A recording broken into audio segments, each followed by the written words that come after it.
नमस्कार मित्रों। आज हम इस वीडियो में पंचायती राज के बारे में पढ़ेंगे। तो आइए शुरू करते हैं।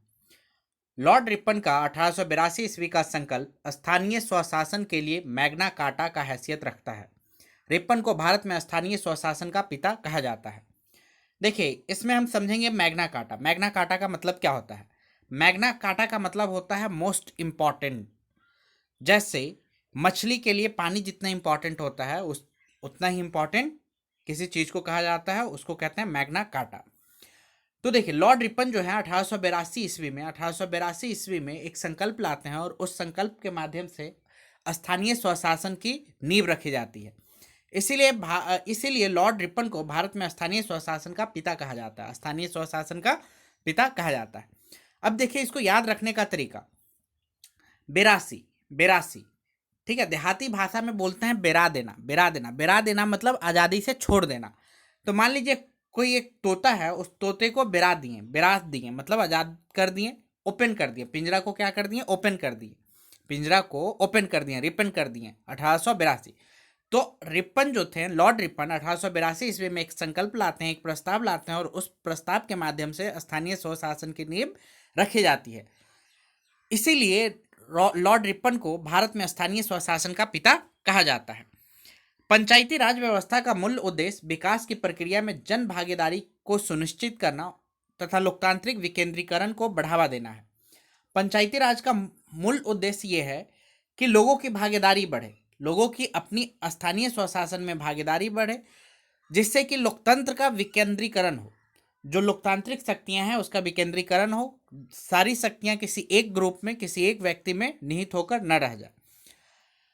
स्थानीय स्वशासन का मतलब यह होता है कि जिस स्थान पे लोग रह रहे हैं, जिस लोकेलिटी में रह रहे हैं, उन लोगों को वहाँ की समस्याओं के बारे में अच्छी समझ होती है, इसलिए उसका समाधान वे लोग अच्छे तरीके से निकाल सकते हैं। इसीलिए पंचायती राज व्यवस्था जो होता है एक तरीके से बहुत ही बेहतर साबित हुआ है। पंचायती राज का शुभारंभ स्वतंत्र भारत में 2 अक्टूबर 1959 ईस्वी को भारत के प्रथम प्रधानमंत्री जवाहरलाल नेहरू के द्वारा राजस्थान राज्य के नागौर जिले में हुआ।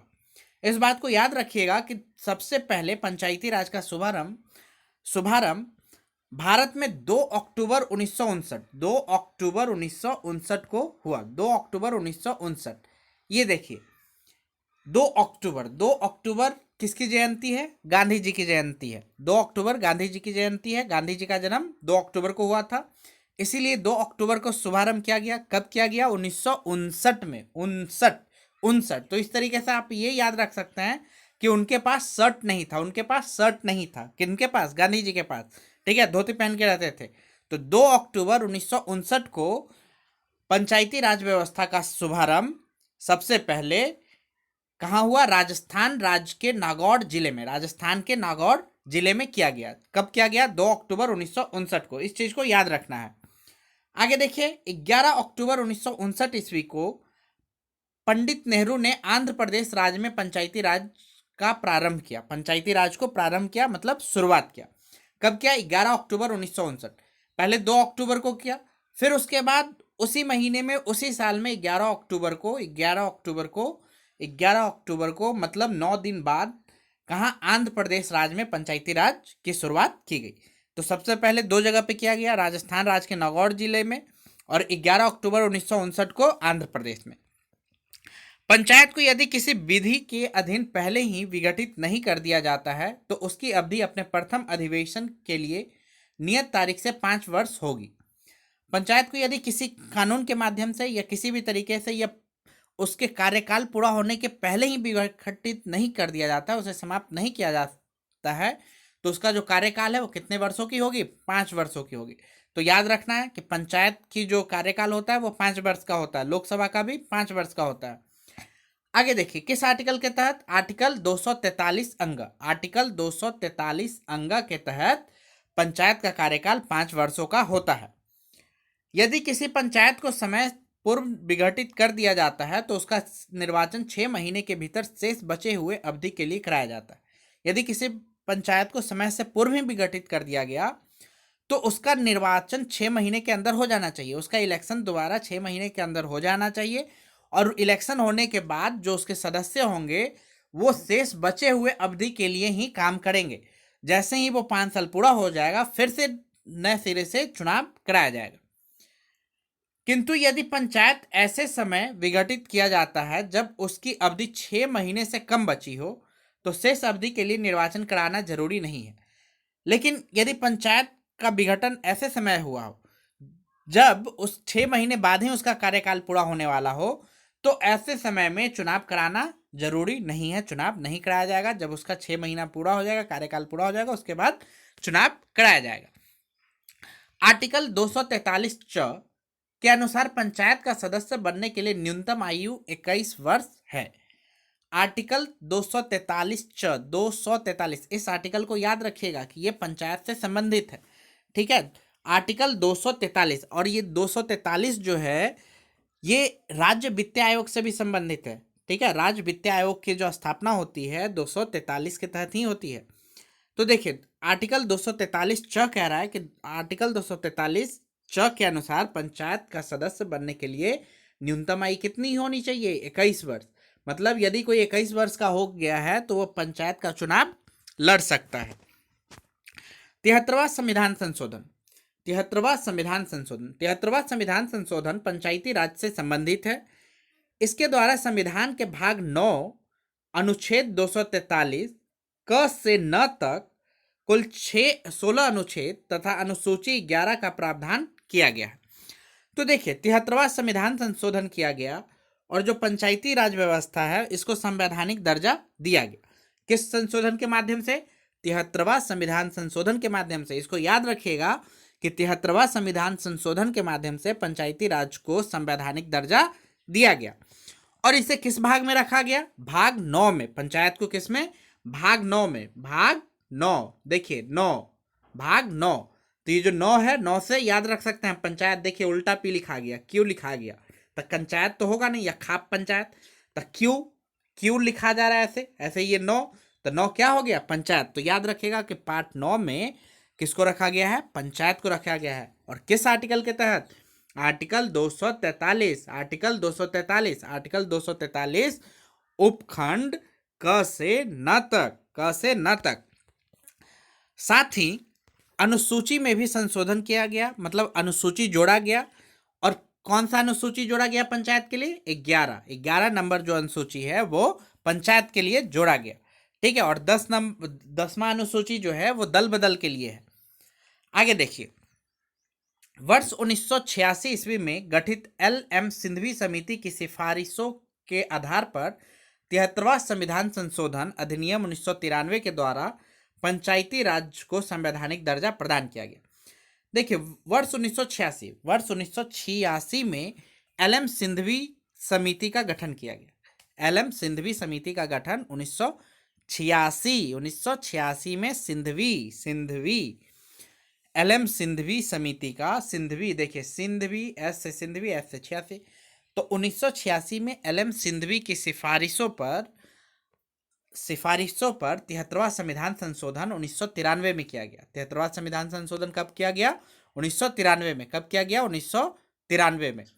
आगे देखिए, वर्तमान में पंचायती राज व्यवस्था नागालैंड, मेघालय, मिजोरम राज्य को छोड़कर अन्य सभी राज्यों में तथा दिल्ली को छोड़कर अन्य सभी केंद्र प्रशासित राज्यों में लागू है। मतलब कि नागालैंड, मेघालय, मिजोरम और दिल्ली में पंचायती राज व्यवस्था नहीं है। तो इसको याद कैसे रखेंगे कि कहाँ कहाँ पंचायती राज व्यवस्था नहीं है? तो देखिए इसको ऐसे याद रखिएगा कि नाग ने घायल किया तो दर्द को मिटाने के लिए रम पिया। नाग ने घायल किया, रम पिया और दिल्ली गया। नाग ने घायल किया, रम पिया, दिल्ली गया। नाग ने घायल किया, रम पिया, दिल्ली गया। नाग नागालैंड, घायल किया मेघालय, रम पिया मिजोरम और दिल्ली गया दिल्ली। मतलब इन जगहों पे पंचायती राज व्यवस्था नहीं है। इसके अलावा भारत के हर एक जगह पे पंचायती राज की व्यवस्था की गई है। 73वां संविधान संशोधन की मुख्य बातें। 73वां संविधान संशोधन 1993 में किया गया और इसकी मुख्य बातें क्या थी देख लीजिए। इसके द्वारा पंचायती राज के त्रिस्तरीय ढांचा का प्रावधान किया गया। इसके जरिए पंचायत राज की त्रिस्तरीय ढांचा का प्रावधान किया गया। ग्राम स्तर पे ग्राम पंचायत बनाया गया, ग्राम स्तर पे ग्राम पंचायत, प्रखंड स्तर पे पंचायत समिति, प्रखंड स्तर पे ब्लॉक लेवल पे पंचायत समिति, जिला स्तर पे डिस्ट्रिक्ट लेवल पे जिला परिषद। जिला परिषद तो 3 स्तर कौन कौन से हैं, ध्यान से एक बार फिर से सुन लीजिए, ग्राम पंचायत, पंचायत समिति और जिला परिषद। दूसरी बात यह कही गई कि पंचायती राज व्यवस्था के प्रत्येक स्तर में 1/3 स्थानों पर महिलाओं के लिए आरक्षण की व्यवस्था की गई। 1/3, 1/3 कहने का मतलब 33%, मतलब प्रत्येक स्तर पे, प्रत्येक स्तर कहने का मतलब ग्राम पंचायत, पंचायत समिति और जिला परिषद, इन तीनों स्तर पे 1/3 जो सीट है, 1/3 वो महिलाओं के लिए आरक्षित कर दिया गया कि इस सीट से सिर्फ और सिर्फ महिलाएं ही लड़ सकती है चुनाव। आगे देखिए, तीसरी बात यह कही गई कि इसका कार्यकाल 5 वर्ष निर्धारित किया गया। पंचायत भंग होने पर 6 माह के अंदर निर्वाचन होगा, मतलब 5 वर्ष के लिए इसका कार्यकाल निर्धारित किया गया, और यदि पंचायत भंग हो जाती है तो 6 महीने के अंदर निर्वाचन करवा लिया जाएगा। चौथी बात कही गई कि राज्य की संचित निधि से इन संस्थाओं को अनुदान देने की व्यवस्था की गई। राज्य का जो खजाना है उस खजाना से पंचायत को अनुदान दिया जाएगा। अनुदान का मतलब ये होता है कि यदि आप पैसा दे दिए हैं तो उस पैसा को भविष्य में वापस नहीं मांगेंगे, आपने दे करके उसे छोड़ दिया कि आप इस काम के लिए हम आपको इतना पैसा दे रहे हैं, उस काम को इतना कर दीजिए, ठीक है। तो अनुदान का मतलब ग्रांट किसी को दे दिए, पैसा किसी को दे दिए, तो उसके बदले में अब हम उससे पैसा नहीं लेंगे, मतलब हमने किसी को उधार नहीं दिया, हमने अनुदान पैसा दिया। कभी कभी किसी को पैसा उधार दिया जाता है, सरकारें भी उधार देती हैं, तो जो पैसा उधार दिया जाएगा वो पैसा वापस फिर मांग लिया जाता है, लेकिन पंचायत को कैसा मिलता है, अनुदान के रूप में मिलता है।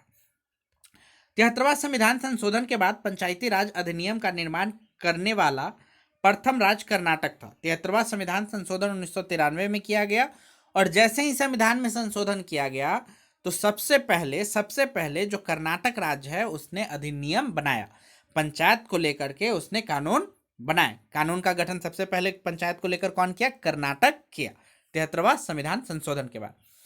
देखिए, तो अभी तक हम 73वां संविधान संशोधन में पंचायत के बारे में पढ़े, और लगे हाथ 74वां संविधान संशोधन भी कर दिया गया। 74वां संविधान संशोधन नगर पालिकाओं से संबंधित। तो 74वां संविधान संशोधन जो है ये नगर पालिकाओं से संबंधित है, मतलब शहर से संबंधित, और जो 73वां संविधान संशोधन था वो गांव से संबंधित था। इसके द्वारा संविधान के भाग 9 का अनुच्छेद 243 उपखंड त से य 6 तक एवं 12वीं अनुसूची का प्रावधान किया गया। तो देखिए, 74वां संविधान संशोधन किया गया और नगर पालिका को संवैधानिक दर्जा दिया गया, और इसको किस में रखा गया, पार्ट 9A में, भाग 9 क में। देखिए, भाग 9 में पंचायत को रखा गया, पहले पंचायत को, पहले गांव को रखा गया, उसके बाद शहर को। मतलब कि शहर किससे बनता है, गांव से ही बनता है। गांव जब तक सशक्त नहीं होगा, गांव जब तक हेल्प नहीं करेगा, शहर का निर्माण नहीं हो सकता है। तो गांव से ही शहर का निर्माण होता है। तो सबसे पहले भाग 9 में गांव को रखा गया, उसके बाद शहर को रखा गया 9 क में, इंग्लिश में क्या है तो 9A में। 9A में किसको रखा गया, नगर पालिका को। किस आर्टिकल के तहत, आर्टिकल 243। तो देखिए, आर्टिकल 243 के तहत गांव भी है, मतलब पंचायत भी है, और आर्टिकल 243 के तहत नगर पालिका भी है, बस उसमें उपखंड का अंतर है। जो नगर पालिका है, साथ में एक और अनुसूची जोड़ा गया जो कि 12वां अनुसूची था, और 12वां अनुसूची में नगर पालिका को रखा गया। और 11वां अनुसूची में कौन था, 11वां अनुसूची में पंचायत था, 10वां अनुसूची में दल बदल था। आगे देखिए, नगर पालिकाओं को 12वीं अनुसूची में वर्णित कुल 18 विषय पर विधि बनाने की शक्ति प्रदान की गई, और नगर पालिका को कानून बनाने की शक्ति 18 विषयों पर दिया गया कि आप इन 18 विषयों पे कानून बना सकते हैं। तो इसको अच्छे से ध्यान से याद रखिएगा कि नगर पालिका को कानून बनाने के लिए कितने विषय दिए गए, 18 विषय दिए गए। कितने विषय, 18 विषय, 18 सब्जेक्ट, 18 लिस्ट दिया गया कि आप इन चीज़ों पे कानून बना सकते हैं। तो कैसे याद रखिएगा, नगर पालिका मतलब शहर में जाइएगा तो थोड़ा ठहर के सोच लीजिए, नहीं तो धक्का मार देगा। ऐसे ही रोड पार करने लगेगा तो सोचिएगा नहीं, तो उड़ा के चला जाएगा गाड़ी। ठीक है, शहर में गाड़ी बहुत रफ्तार में चलती है। तो 18 विषय। आगे देखिए, 74वां संविधान संशोधन 1993 की मुख्य बातें। जो 74वां संविधान संशोधन किया गया उसमें कौन कौन सी मुख्य बातें कही गई? तो कहा गया कि नगर पालिकाओं में महिलाओं के लिए एक तिहाई भाग स्थान आरक्षित रहेगा। मतलब एक तिहाइया भाग, एक तिहाइया सीट जो है वो महिलाओं के लिए आरक्षित रहेगा। कहने का मतलब 33%। नगर पालिकाओं में अनुसूचित जाति जनजातियों के लिए भी आरक्षण की व्यवस्था की गई। नगर पालिकाओं में SC और ST के लिए भी आरक्षण की व्यवस्था किया गया। नगरीय संस्थानों का कार्यकाल 5 वर्ष का होगा। और नगरीय संस्थान का कार्यकाल, नगर का जो संस्था का कार्यकाल है नगर पालिका का, वो कितने वर्षों का? 5 वर्षों का, जिस तरीके से पंचायत में था। विघटन की स्थिति में 6 माह के अंदर चुनाव कराना होगा। और विघटन होने की स्थिति में, भंग होने की स्थिति में, नगर पालिका भंग होने की स्थिति में 6 महीने के अंदर चुनाव हो जाना चाहिए। आगे देखिए, नगर पालिका के प्रकार। नगर पालिका कितने प्रकार के होते हैं ये समझिए। यदि कहा जा रहा है नगर पंचायत, तो देखिए इसमें पंचायत भी आया। और पंचायत किसके लिए आता है? गांव के लिए आता है। तो नगर पंचायत कहने का मतलब ये है कि ऐसी ग्रामीण क्षेत्र जो नगर क्षेत्र में परिवर्तित हो रहा हो, ऐसा गांव जो नगर बन रहा हो, जो शहर बन रहा हो, उसमें क्या होगा? नगर पंचायत होगा। ऐसा गांव जो नगर बन रहा है, जो शहर बन रहा है, उसमें क्या होगा? नगर पंचायत होगा। नगर परिषद, छोटे नगर क्षेत्र के लिए, जो छोटे नगर क्षेत्र होते हैं, जो छोटे शहर होते हैं, वहां पे क्या होता है? नगर परिषद होता है। क्या होता है? नगर परिषद। नगर निगम, बड़े नगर क्षेत्र के लिए, जो बड़ा शहर होता है वहां पे क्या होता है? नगर निगम होता है। नोट, नगर निगम की स्थापना सर्वप्रथम मद्रास में 29 सितंबर 1688 ईस्वी को की गई। तो इस चीज को भी आपको याद रखना है कि नगर निगम सबसे पहले कहां पे स्थापित किया गया था? मद्रास में। कहां पे? मद्रास। कहां? मद्रास। सबसे पहले नगर निगम जो था, नगर निगम वो कहां पे स्थित हुआ? मद्रास में। मद्रास में। कब हुआ? 29 सितंबर 1988। कब हुआ? 29 सितंबर 1988 को मद्रास में सबसे पहले नगर निगम की स्थापना हुआ। इस बात को एकदम दिमाग में फिट कीजिए कि सबसे पहले नगर निगम की स्थापना कहाँ हुआ? मद्रास में। इसको इस माध्यम से याद कर सकते हैं कि जो निगम है, निगम का मतलब ऐसे कंपनी होता है। कंपनी जो है लोगों को दास बना के रख देता है। जो प्राइवेट कंपनी होता है वो दास बना देता है। तो नगर निगम की स्थापना सबसे पहले कहाँ? मद्रास में। कब?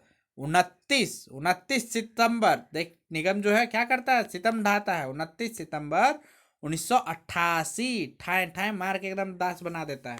29 सितंबर 1988 को सबसे 1988 नहीं, 1688। 29 सितंबर 1688 को सबसे पहले मद्रास में नगर निगम की स्थापना की गई। 29 सितंबर 1688। अब देखिए, इसमें इससे संबंधित कुछ समितियों का गठन हुआ, उसको देख लेते हैं। तो पंचायती राज व्यवस्था में सुधार हेतु गठित समितियां। बलवंत राय मेहता समिति जो है ये पंचायती राज व्यवस्था से संबंधित समिति का गठन किया गया था। कब किया गया था? 1957 में। और बलवंत राय मेहता समिति ही बोला था कि जो पंचायती राज है वो त्रिस्तरीय होनी चाहिए। 3 स्तरों में पंचायत होना चाहिए, ग्राम स्तर पे, प्रखंड स्तर पे और जिला स्तर पे।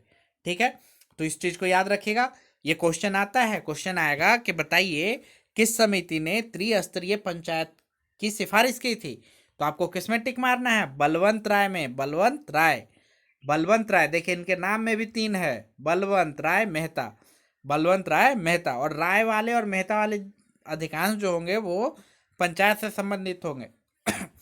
तो याद रखिएगा, बलवंत राय मेहता ने कितने स्तर के लिए? 3 स्तर के लिए। इसको ऐसे भी याद रख सकते हैं, बलवंत, देखिए इंग्लिश में लिखिएगा बी।